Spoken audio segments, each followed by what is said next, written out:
Assalamualaikum warahmatullahi wabarakatuh. Perkenalkan, nama saya Wi Lestari dari kelompok 13. Di sini saya akan menjelaskan pentingnya pengelolaan kelas. 1. Pengertian desain kelas. Desain adalah suatu sistem yang berlaku untuk segala jenis perancangan, di mana titik beratnya adalah melihat segala sesuatu persoalan tidak secara terpisah atau tersendiri, melainkan sebagai suatu kesatuan di mana satu masalah dengan lainnya saling terkait. Sedangkan pengertian dari kelas secara umum adalah sekelompok siswa yang pada waktu yang sama menerima pelajaran yang sama dari guru yang sama. Kelas merupakan bagian unit sekolah terkecil. Penggunaan istilah unit di sini mengandung suatu pengertian bahwa kelas mempunyai kekhususan sendiri-sendiri dalam pelaksanaan pelajaran. Guru kadang masih membagi kelas menjadi kelompok belajar atau kelompok kegiatan. Pengaturan ruang kelas hendaknya memudahkan guru bergerak secara luasa untuk membantu dan memantau tingkah laku siswa dalam belajar.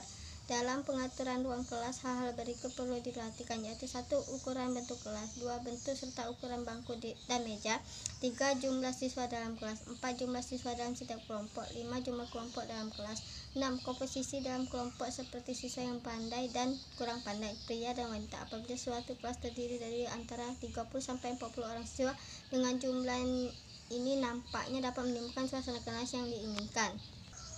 2.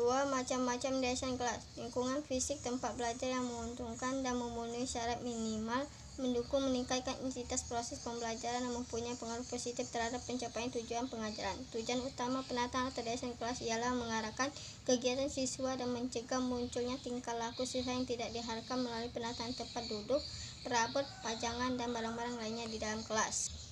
B. Minat belajar. 1. Pengertian minat belajar. Dalam Kamus Besar Indonesia, minat berarti kecenderungan hati yang tinggi terhadap sesuatu atau keinginan.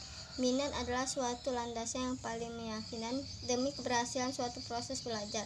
Jika seorang murid memiliki rasa ingin belajar, ia akan cepat dapat mengerti dan mengingatnya. Belajar akan merupakan suatu siksaan dan tidak akan memberi manfaat jika tidak disertai sikap terbuka bagi bahan-bahan pelajaran. Guru yang berhasil membina kesediaan belajar muridnya berarti telah melakukan hal yang terpenting yang dapat dilakukan demi kepentingan belajar murid-muridnya.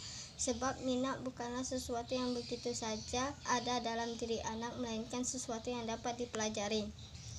Berdasarkan beberapa definisi tentang belajar di atas, maka dapat disimpulkan sebagai berikut.